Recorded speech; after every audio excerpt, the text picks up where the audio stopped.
Bonjour tout le monde, je suis Monsieur Vidgoli, votre professeur de la langue française. Aujourd'hui, je vais enseigner pour premier groupe de verbes réguliers français et ils sont vraiment très importants. سلام دوستان، آقای ویدگلی هستم، مدرس فرانسوی شما. امروز میخوام یه درس بسیار مهم بهتون بدم. گروه اول فعلای فرانسوی که همه با قاعده هستن. بعد از تدریس بنده شما به راحتی 80 الی 90% افعال رو میتونید صرف کنید توی حالت سیمپل پرزنت یا حال ساده، چون از یک قاعده و یک قانون تبعیت میکنن. امروز میخوایم برای مثال فعل پقله به معنی صحبت کردن رو صرف کنیم. همونطور که توی تصویر میبینید توی فرانسوی حتما باید ضمایر فاعلی برعکس چند تا زبانهای رومانس دیگه مانند ایتالیا، اسپانی، حتما باید تو فرانسه فاعل ذکر بشه مانند انگلیسی، چون پایانه هاشون با اینکه یه ذره تفاوت دارن ولی صداهاشون یکیه. به مثال توجه کنید. پقله، je parle، tu parles، il parle، elle parle، nous parlons، vous parlez، il parle، elle parle. توی تصویر میبینید پایانه ها رو با رنگ متفاوت نوشتیم. je parle، tu parles، il parle، elle parle، nous parlons، vous parlez، il parle، elle parle.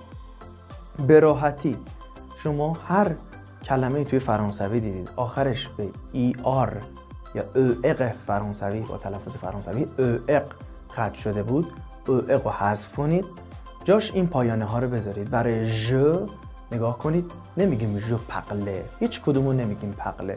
پقله مصدره، صحبت کردن. بعد بگیم من صحبت میکنم تو حال ساده.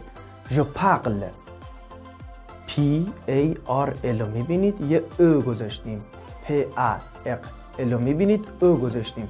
ژ پقل، تو پقل، با اینکه ES گرفته یا همون فرانسوی ES گرفته ولی صداش دقیقاً این ژوه. ببینید je parle، tu parles، il parle، elle parle. توی هیوشی هم دقیقاً همین موردو داریم. پس ستای اول خالیش پقل پقل پقل. از کجا بفهمیم برای کدوم فاعله؟ حتما باید فاعل ذکر شه. je parle، tu parles، il parle، او مذکر، elle parle، او مؤنث. اینجا یه ذره راحت تره.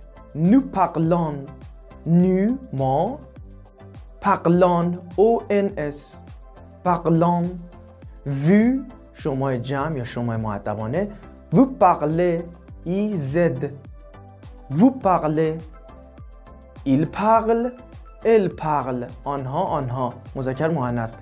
با اینکه آخرش انت داره بچه ها دوستان دقت کنید، بازم میگیم پقل، صداش ان ستای اولیه. پس یه بار دیگه je parle، tu parles، il parle، elle parle، nous parlons، vous parlez، il parle، elle parle. هیچ وقت او انته آخر جمع مذکر رو صرف نکنید. یه وقت نخونید یه وقت نگید il parlent، elle parlent. نداریم همچین چیزی، این ستای اوله. الان به راحتی هر فعل دیگه ای ببینید آخرش اق باشه میتونید راحت 80 الی 90% فعل فرانسوی رو صرف کنید و جمله سازی کنید. مثلا فعل دومانده، پرسیدن. je demande، tu demandes، il demande، elle demande، nous demandons، vous demandez، il demande، elle demande. و هر فعل دیگه که آخرش اق باشه فعلای رگولیه با قاعده حساب میشن. این گروه فعلای اول بود ابتدایی. شناسه ها یادتون نره حتما حفظ کنید. اقوام زمین.